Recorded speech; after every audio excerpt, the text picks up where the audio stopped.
ఓ విద్యార్థిని ఉపాధ్యాయురాలు మానసికంగా హింసిస్తూ బూతులు తిట్టడంతో ఆత్మహత్యాయత్నం చేసిన ఘటన నాగర్ కర్నూలు జిల్లాలో చోటు చేసుకుంది. కస్తూర్బా గురుకుల పాఠశాలలో 9వ తరగతి చదువుతున్న యామిని స్టడీ అవర్స్కు లేటుగా రావడంతో ఉపాధ్యాయురాలు దుర్భాషలాడుతూ మానసికంగా హింసించడమే కాకుండా 3 గంటల పాటు మంచినీళ్లు కూడా ఇవ్వకుండా విద్యార్థిని నిలబెట్టడం చేసింది.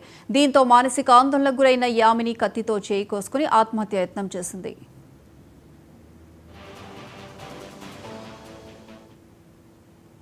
ఈ సందర్భంగా మహిళా సంఘాల అధ్యక్షులు డిఈఓ రమేష్లు కస్తూర్బా స్కూలుకు విజిట్ చేశారు. విద్యార్థుల పట్ల వారి భవిష్యత్తు పట్ల బాధ్యత లేకుండా ప్రవర్తిస్తున్న కళ్యాణి అనే ఉపాధ్యాయులపై వెంటనే డిఈఓ డీసీడీఓలు చర్యలు తీసుకోవాలని ఐద్వా మహిళా సంఘం జిల్లా సెక్రటరీ కందికొండ గీత డిమాండ్ చేశారు. ఈ విధమైన సంఘటన జరగడం దురదృష్టకరమని డీఈఓ అన్నారు. దీనికి కారణమైన వారిపై డిపార్ట్మెంటల్ ఎంక్వైరీ జరిపించి ఖచ్చితంగా చర్యలు తీసుకుంటామని హామీ ఇచ్చారు.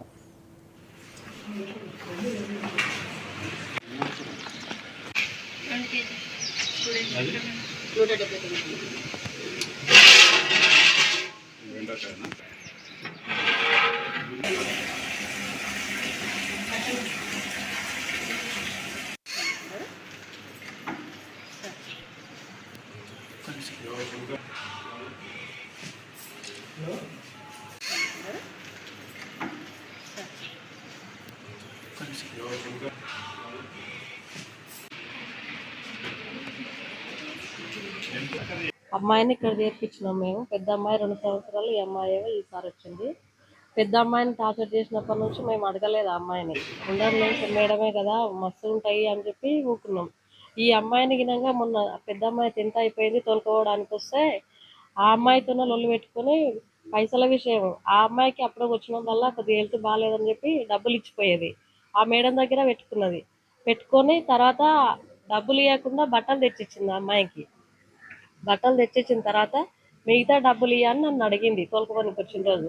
అంటే మిగతా ఎక్కడ మేడం, మేము ఇచ్చినాం కదా మీకు, డబ్బులు దాపెట్టుకోవని ఇస్తే నువ్వు పేరెంట్స్ తెలియకుండా బట్టలు తెచ్చిచ్చినావు, మళ్ళీ ఇప్పుడు డబ్బులు అడుగుతున్నావు, నా దగ్గర లేవు, నేను లేకనే మామూలుగా మా స్థాయికి తగ్గట్టు మేము ఇంట్లో చేర్పించినాము, మాకు శాత కాదు, మేము ఇచ్చిన నీకు డబ్బులు అని చెప్పిన. చెప్తే ఆమె వినలేదు. వినకుంటే నేను లెక్క చెప్పిన. ఆమెకు చెప్తే ఆమె అడ్డగోలుగా మాట్లాడింది. నన్ను మాట్లాడితే నేనుండి నువ్వు స్థాయి దాటి మాట్లాడక మేడం బాగుండదు, అది మర్యాద కాదు, నీకు ఒక గవర్నమెంట్ జాబ్ చేస్తున్నావు, అట్లా మాట్లాడడం పద్ధతి కాదని చెప్పిన. నా పేరు గీత, ఐద్వా మహిళా సంఘం జిల్లా సెక్రటరీ.